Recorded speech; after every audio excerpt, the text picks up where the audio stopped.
Hello friends, કેમ છો બધા? મજામાં? આપણે ધોરણ 12માં ઇંગ્લિશ સબ્જેક્ટ ભણી રહ્યા છીએ અને લાસ્ટ લેક્ચરમાં આપણે યુનિટ 3 તેનું રીડ 1 મેનેજ યોર સ્ટ્રેસ તેનો પાર્ટ 1 કમ્પ્લીટ કર્યો અને આજે પાર્ટ 2 જોશું.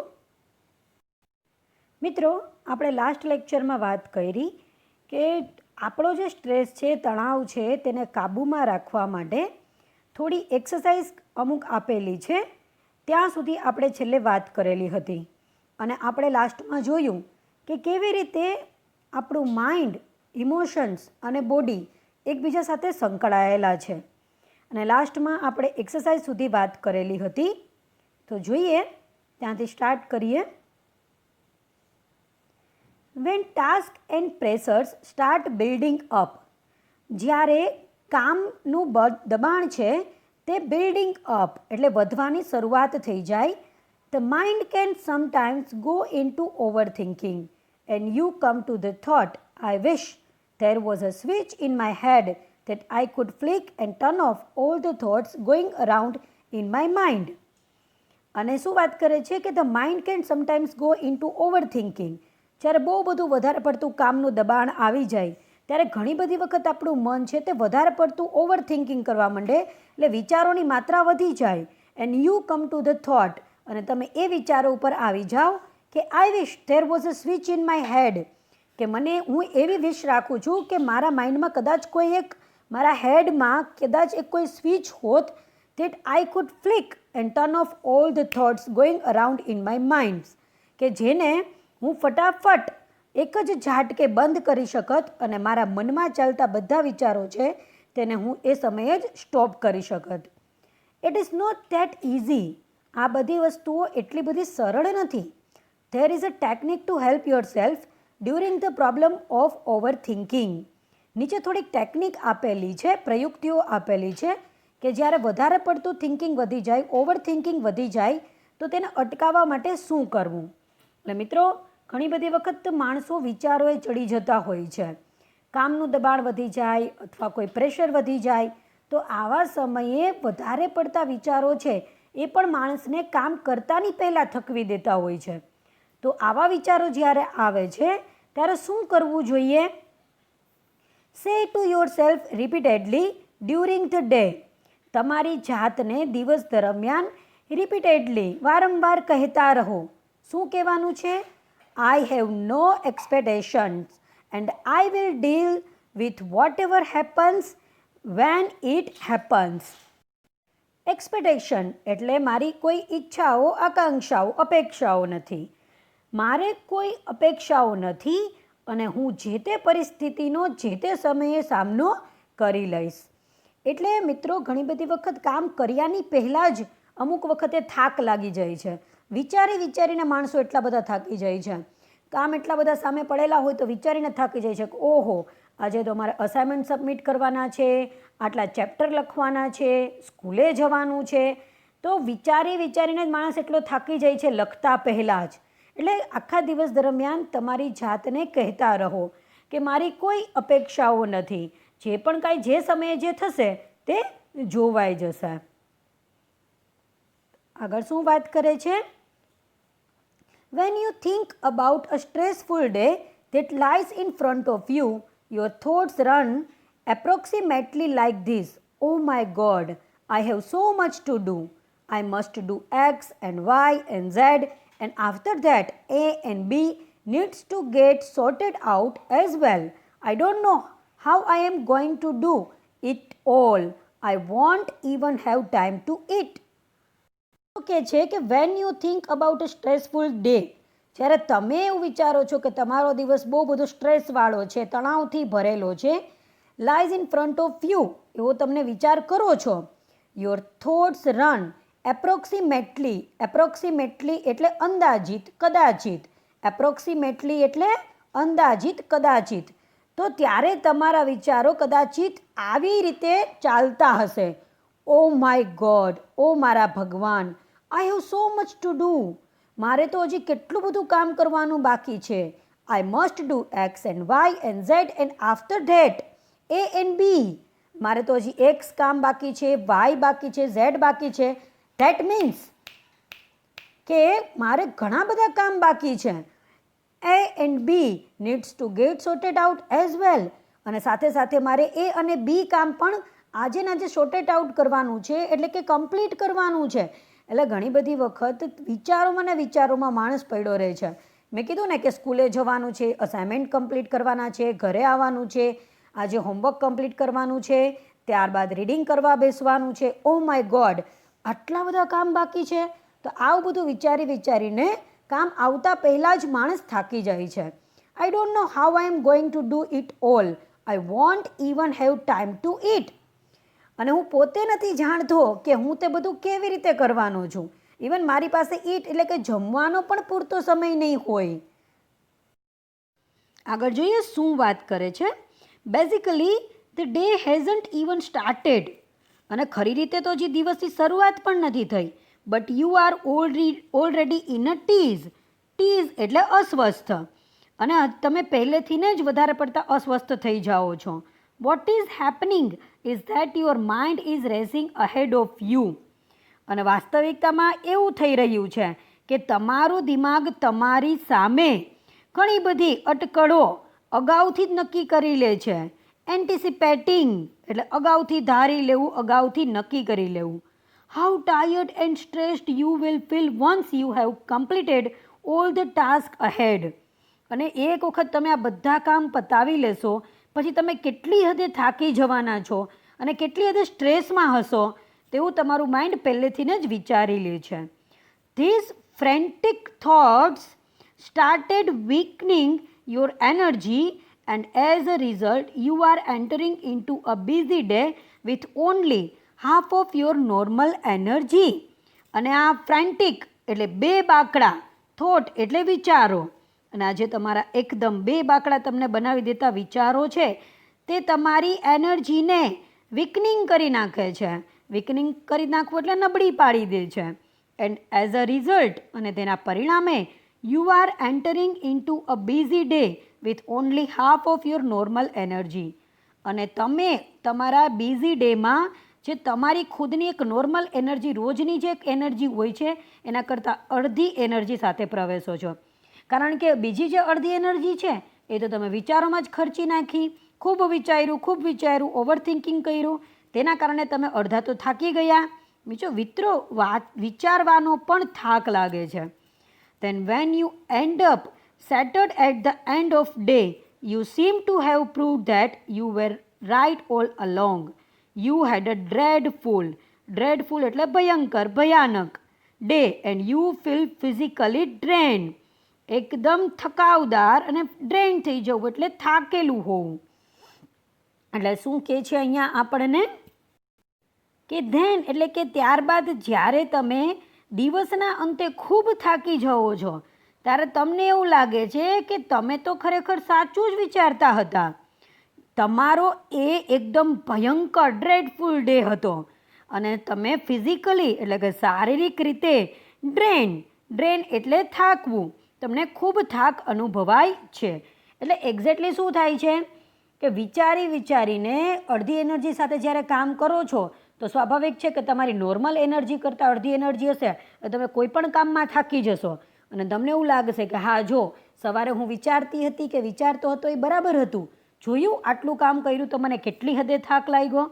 પણ મિત્રો આ બધો થાક છે તે વધારે પડતા વિચારોનો છે. આગળ શું કહે છે?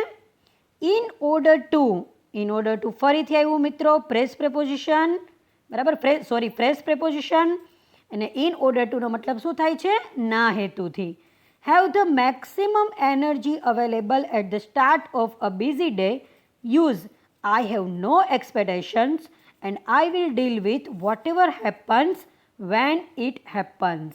મેં હમણાં જ જે તમને શરૂઆતમાં વાત કરી તેની તે ફરીથી વાત કરે છે કે એકદમ તમારો જે કામનો દિવસ છે, બરાબર, એની શરૂઆતમાં તમારે વધારે ને વધારે જો એનર્જી સાથે રહેવું હોય તો એક મંત્ર છે, બરાબર, તે તમારી લાઈફમાં ઉપયોગમાં લો. હે ને, available at the start of a busy day, તો તમે આ ઉપયોગમાં લો. શું કહેવાનું છે? મારે કોઈ એક્સપેક્ટેશન નથી, મારી કોઈ આકાંક્ષાઓ ઈચ્છાઓ નથી, હું કોઈ પણ પરિસ્થિતિને જે તે સમયે પહોંચી વળીશ, જે થશે તે જોવાઈ જશે. એઝ અ ફોર્મ ઓફ મંત્ર, અને આ તમારા એક મંત્ર તરીકે તમે ઉપયોગમાં તેને લેતા થઈ જાઓ. You will notice how your body starts, અને તમે જોઈ શકશો, તમે નોટ કરી શકશો કે કેવી રીતે તમારી બોડી છે તે સ્ટાર્ટ થઈ રહી છે. Relaxing at the thought of no expectations, અને જોજો કે તમે એક વખત બોલો છો કે કોઈ અપેક્ષાઓ નથી મને, બરાબર, કોઈ વધારે પડતી મારી આકાંક્ષાઓ નથી, તો કેટલી હદે તમારી બોડી છે તે રિલેક્સ થઈ જાય છે તે તમે અનુભવી શકશો. This relaxation tells you that you have just stopped yourself from wasting valuable energy. અને આ જે રિલેક્સેશન છે, આ જે તમને એકદમ શાંતિનો અનુભવ થઈ રહ્યો છે, એ તમને કહે છે કે તમે અતિ કિંમતી તમારી એનર્જીનો બગાડ કરતા બંધ થયા છો કે બંધ કર્યો છે. You will feel calmer mentally, કામ એટલે એકદમ શાંતિ અનુભવી, ક્યારથી ને મેન્ટલી એટલે માનસિક રીતે, એન્ડ ઇમોશનલી એટલે ભાવાત્મક રીતે. એઝ અ કોન્સિકન્સ, કોન્સિકન્સ એટલે અસર, એટલે કોન્સિકન્સ એટલે તેના પરિણામે, તેની અસરના ભાગરૂપે, એટલે શું થશે, કોન્સિકન્સ એટલે પરિણામે. You will feel calmer mentally and emotionally as a consequence, અને તેના પરિણામે, તેની અસરના ભાગરૂપે તમે માનસિક અને ભાવાત્મક રીતે એકદમ શાંતિનો અનુભવ કરશો. મિત્રો અહીંયા વાત કરેલી છે, જોઈ શકો છો પિક્ચર. જ્યારે આપણે ખુશ હોઈએ ત્યારે કેવા ફોર્મમાં હોય છે, એકદમ રિલેક્સ, એકદમ ટેન્શન ફ્રી, કોઈ ચિંતાઓ નહીં. તો મિત્રો આ એક્સરસાઇઝ તો ખરેખર કરવા જેવી છે. આની આગળ પણ આપણને ઉપયોગી થાય તેવી એક્સરસાઇઝો આપેલી છે. જોઈએ સેકન્ડ એક્સરસાઇઝ. સેકન્ડ એક્સરસાઇઝ છે સેલ્ફ હાઇપ્નોસિસ, એટલે પોતાનું ખુદને હાઇપ્નોસિસ કરવું. હાઇપ્નોસિસ કરવું એટલે પોતાની જાતને જ સંમોહિત કરવું, વશીકરણ કરવું. અહીંયા ઓલા ડાકલા વગાડવાની કે એની કોઈની વાત નથી હો, બીજા કોઈને વશ કરવાની વાત નથી. અહીંયા વાત કરેલી છે કે પોતાની જાત ઉપર એટલો કંટ્રોલ મેળવો, પોતાની જાતને જ વશીકરણ કરો, તો ઓટોમેટિક તમારો સ્ટ્રેસ છે તે દૂર થશે. જો શું કહે છે, You can use this self-hypnosis state to relieve એટલે છુટકારો મેળવવો, mental stress, તમારા માનસિક જે તણાવ છે તેમાંથી ને તમારે છુટકારો મેળવવા માટે તમે આ સેલ્ફ હાઇપ્નોસિસ છે તે ઉપયોગમાં લઈ શકો છો, વાપરી શકો છો. ટ્રાય ધ ફોલોવિંગ એક્સરસાઇઝ, નીચે આપેલી એક્સરસાઇઝ છે તે ટ્રાય કરો. It becomes easier with your eyes closed, અને જો તમારી આંખો બંધ હશે તો તમને આ વધારે સરળ બની રહેશે. અને મિત્રો દરેક વખતે ક્લાસરૂમમાં જ્યારે હું ભણાવતી હોઉં છું ત્યારે આ એક્સરસાઇઝ આવે છે, તો વિદ્યાર્થીઓ કરે પણ છે આંખો બંધ કરીને. એક વખત સમજી લીધા પછી આ લોકો ટ્રાય પણ કરે છે, અને ખરેખર અમે જોયું પણ છે કે વિદ્યાર્થીઓને ખરેખર આમાં મજા આવે છે. ક્યાંક ને ક્યાંક સ્ટ્રેસમાં હોય તો તેને થોડીક શાંતિ મળે છે. અને તમારી પાસે તો અત્યારે એક ઓપ્શન છે કે હેન્ડ્સ ફ્રી ભરાવી અને અત્યારે તમે જે લેક્ચર સાંભળી રહ્યા છો તો આંખો બંધ કરીને સાથે સાથે તમે તે એક્સરસાઇઝ કરી પણ શકો છો. પણ એની પહેલાં આ શબ્દોના મિનિંગ આપણે સમજી લઈએ, હાર્દ આપણે સમજી લઈએ, અને તમે પણ પછી તમારી જાતનું વશીકરણ તમે કરી શકશો.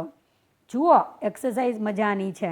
સૌથી પહેલાં તેમાં શું કરવાનું છે, settle back in a chair and close your eyes, ખુરશીમાં એકદમ સ્થિર બેસી જાઓ અને પછી તમારી આંખોને બંધ કરો. Start counting backwards from 99 to 70, 99થી 70ની ઉલટી ગણતરી છે તે શરૂઆત કરો, તે ગણવાની શરૂઆત કરો. Count slowly to fit in with your breathing, breathing એટલે તમારો શ્વાસોશ્વાસ, તમારો જે શ્વાસોશ્વાસ છે તેની સાથે તમારે ગણતરીને એકદમ તાલબદ્ધ કરવા માટે સ્લોલી ધીમે ધીમે ગણતરીઓ કરવાની છે. આંખો બંધ કર્યા પછી તમારે 99થી સ્ટાર્ટ કરવાનું છે ને ઊંધેથી ગણતરી કરવાની છે. પણ તમારે જોવાનું છે કે તમારી જે તમે શ્વાસ લઈ રહ્યા છો તે પ્રક્રિયા છે તે કેટલી ફાસ્ટ છે, કેટલી ધીમી છે તે પ્રમાણે. ફોર એક્ઝામ્પલ અત્યારે જે રીતે મારું બ્રીથિંગ છે એ પ્રમાણે 99, 98, 97, 96, બરાબર સમજાણું? એ રીતે કાઉન્ટિંગ કરવાનું છે. અને જ્યાં 70 સુધી પહોંચી જાવ પછી શું કરવાનું છે? નાવ count down from 69 to 30 while imaging. અને જ્યારે 70થી તમે ઉપર જાઓ એટલે 69એ જાઓ, આ કાઉન્ટડાઉન જ્યારે તમે સ્ટાર્ટ કરો ત્યારે સાથે સાથે તમારે ઇમેજિન કરવાનું છે, તમારે વિચારવાનું છે, કલ્પના કરવાની છે. શું કલ્પના કરવાની છે? Walking down the steps of a beautiful staircase. Staircase એટલે સીડી, કે તમે ખૂબસૂરત સીડીમાંથી નીચે ઉતરી રહ્યા છો. વોકિંગ ડાઉન એટલે નીચે ઉતરી રહ્યા છો. Feel your self walking down in time with your breathing. અને જે તમારી શ્વાસોશ્વાસની જે પ્રક્રિયા છે એની સાથે તાલ સાંકળીને તમે એવી અનુભૂતિ કરો, તમે એવું ફીલ કરો કે તમે ધીરે ધીરે ધીરે નીચે ઉતરી રહ્યા છો. See the beautiful grand staircase stretching ahead of you. અને તમારી જે એકદમ ગ્રાન્ડ સ્ટેરકેસ છે, ભવ્ય સીડી છે, એ તમે જુઓ કે તમારી સામે તે સુંદર રીતે લંબાતી જાય છે. જેમ જેમ જેમ જેમ તમે નીચે ઉતરતા જાઓ છો તેમ સીડી પણ મોટી થતી જાય છે. Imagine the steps are carpeted so that your progress is effortless. Effortless એટલે કોઈ પણ પ્રયત્ન વગર, એઝ પોસિબલ. હવે શું વિચાર કરવાનું છે કે એવી કલ્પના કરો કે તેના ઉપર કાર્પેટ ગાલીચો પાથરેલો છે અને તમે અત્યંત કોમળતાપૂર્વક એના ઉપર ખૂબ સરસ રીતે કોઈ પણ જાતના એફર્ટ્સ વગર, એટલે કે કોઈ પણ જાતના પ્રયત્ન વગર આગળ વધી રહ્યા છો. એટલે મિત્રો, બ્રીથ ઉપર ધ્યાન આપવું ખૂબ જરૂરી છે. શ્વાસ લેવાય છે, શ્વાસ લ્યો છો, બરાબર, બ્રીથ ઇન થાય છે, બ્રીથ આઉટ થાય છે. તો આ જે પ્રોસેસ થાય છે એના ઉપર ફોકસ સૌથી પહેલાં કરો. પછી 99થી સ્ટાર્ટ કરો, 70 સુધી જવાનું છે. પછી 70 પછી ઇમેજિનેશન સ્ટાર્ટ કરવાનું છે કે એક ગ્રાન્ડ સ્ટેરકેસ, એક ભવ્યાતિ ભવ્ય સીડી જે તમને જોવી ગમે, જેના ઉપર ગાલીચો પાથરેલો હોય અને તે લંબાતી જ જાય છે જેમ જેમ જેમ જેમ તમે નીચે ઉતરતા જાઓ છો તેમ. અને તમારે તેવું ઇમેજિનેશન કરવાનું છે. એકદમ એકદમ કામ થઈ જવાનું છે. આગળ શું કહે છે? પછી શું કરવાનું છે? Count down from 29 to 0 while imaging. અને ત્યારે વિચારવાનું છે drifting further down in luxurious lift. અને તે લિફ્ટ લક્ઝરિયસ કેવડી છે? As large as a room, carpeted with views of landscapes outside. Watch the decreasing એટલે ઘટતું જાવું, steadily in time with your breathing. એટલે શું કહે છે કે 29થી 0 સુધીની જે તમારે કાઉન્ટિંગ કરવાનું છે તેનો તમે આરંભ કરો ત્યારે તેવી કલ્પના કરો કે તમે એક વિશાળ ખંડ જેટલા એકદમ મસ્ત કાર્પેટેડ ગાલીચાવાળી એકદમ વૈભવશાળી લિફ્ટ, લક્ઝરિયસ લિફ્ટ, વૈભવશાળી લિફ્ટ કે જેમાંથી ને લેન્ડસ્કેપ્સ આઉટસાઇડ એટલે કુદરતી દ્રશ્ય દેખાતું હોય એમાંથી તમે નીચે ઉતરી રહ્યા છો. Watch the decreasing steadily. તમારા શ્વાસ છે તેમાં ઘટાડો થઈ રહ્યો છે. In time with your breathing. શ્વાસોશ્વાસ છે તે સમયની સાથે ઘટી રહ્યા છે, તેમાં પણ તમારે ઓબ્ઝર્વેશન કરવાનું છે. એટલે ધીરે ધીરે ધીરે શ્વાસોશ્વાસની પ્રક્રિયા છે તે શાંત થશે. એઝ યુ અરાઇવ એટ 0, અને જ્યારે તમે 0એ પહોંચો છો, ધ લિફ્ટ ડોર્સ ઓપન, અને લિફ્ટના દ્વાર ખુલે છે. And you enter a room. તમે એક ખંડમાં પ્રવેશો છો. That is furnished just as you would like it. અને તે કેવી રીતે ફર્નિશ્ડ કરેલું છે, તેમાં કેવું બધું ફર્નિચર છે જેવું તમને એક્ઝેક્ટલી ગમે છે. ક્યારેક સપનાઓ જોયેલા હશે ને કે મારો ઘર હશે, મારો રૂમ હશે તો હું તેમાં આટલી આટલી ફેસિલિટી રાખીશ, હે ને. ઇમેજિનેશન કરો.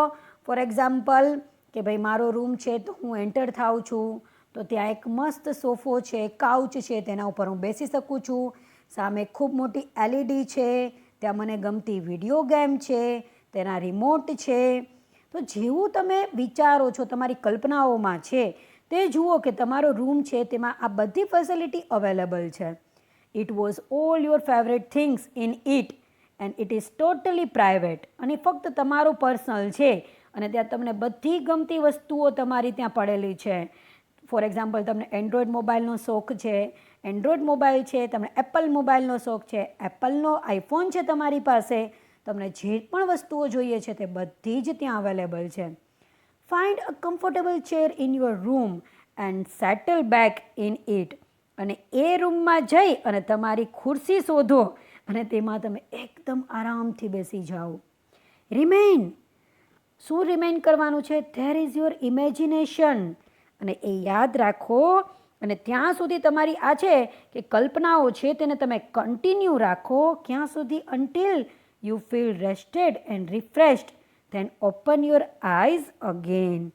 એટલે ત્યાં સુધી તમારે રિમેઇન એટલે કે કલ્પનાઓમાં રહેવાનું છે કે જ્યાં સુધી તમે એકદમ રેસ્ટેડ, આરામ અને રિફ્રેશ્ડ અને તાજગી ના અનુભવો ત્યાં સુધી આના ઇમેજિનેશનમાં રહો. Then open your eyes again, અને ફરીથી તમારી આંખો પછી તમે ખોલી શકો છો, અને ખોલી નાખો. સ્ટુડન્ટ, આ વન ટાઈપ ઓફ મેડિટેશન છે, બરાબર. શ્વાસોશ્વાસની પ્રક્રિયા ઉપર ધ્યાન આપવું, પછી ત્યારબાદ રિલેક્સ થવું. અને મિત્રો, આ ખરેખર વર્ક કરે છે. એક વખત તમે ટ્રાય કરજો, બરાબર. જો તમે રોજિંદી જિંદગીમાં એક્સરસાઇઝ કરો છો, મેડિટેશન કરો છો, તો એ તો બહુ સારી વાત કહેવાય. પણ જે વિદ્યાર્થીઓ આ બધી વસ્તુઓથી થોડાક આઘા છે, અથવા આટલા વર્ષમાં એ લોકોને કોઈ આવો સમય મળ્યો નથી, તો અત્યારનો સૌથી બેસ્ટ ટાઈમ છે. કારણ કે મિત્રો, જે ઉંમરમાં તમે જીવો છો ત્યાં તમારા વિચારો ખૂબ વેવરિંગ થવાના, એક વિચારોમાંથી બીજા વિચારો પર જવાના, ડિસિઝન પાવર છે તે એક્ઝેક્ટલી લઈ નહીં શકતા હોય, ઘણીવાર એવું પણ બનવાનું, નથી ઈચ્છતા પણ તો પણ ઘણી બધી વખત સ્ટ્રેસ આવી જાય છે, એવું પણ બનવાનું. તો મિત્રો, એ સમયે આવી બધી એક્સરસાઇઝ ખૂબ કામ આવે છે. તો હું પર્સનલી એક એડવાઇસ આપીશ તમને વ્યક્તિગત રીતે કે આ એક્સરસાઇઝ એક વખત ચોક્કસ ટ્રાય કરજો. અને મિત્રો, પાઠ થોડો લાંબો છે, એટલે જો કન્ટિન્યુઅસ આમને આમ આપણે સાથે જ બધું લઈ લેશું તો તમને પણ થોડો કંટાળો આવશે. તો આપણે તેને 3 પાર્ટમાં ડિવાઈડ કરી દીધેલ છે. તો આ સેકન્ડ પાર્ટ હતો, તો આજે અહીંયા સુધી રાખીએ. અને મને પણ ખબર છે કે તમને પણ આ લેસન ભણ્યા પછી ઇંતજારી હશે કે પાર્ટ 3માં શું આવે છે. તેમાં પણ મિત્રો નાની નાની ટેકનિકો છે જે ખૂબ મજાની છે. તો એ પાર્ટ પણ ખૂબ વહેલી ત્વરાએ તમને પહોંચાડવાની કોશિશ કરીશ. તો આજે અહીંયા સુધી રાખીએ, અને ફરીથી એક વખત તમે જોઈ જાજો, રિવિઝન કરજો, અને કાંઈ પણ ન સમજાય તો મને પૂછી શકો છો. Thank you.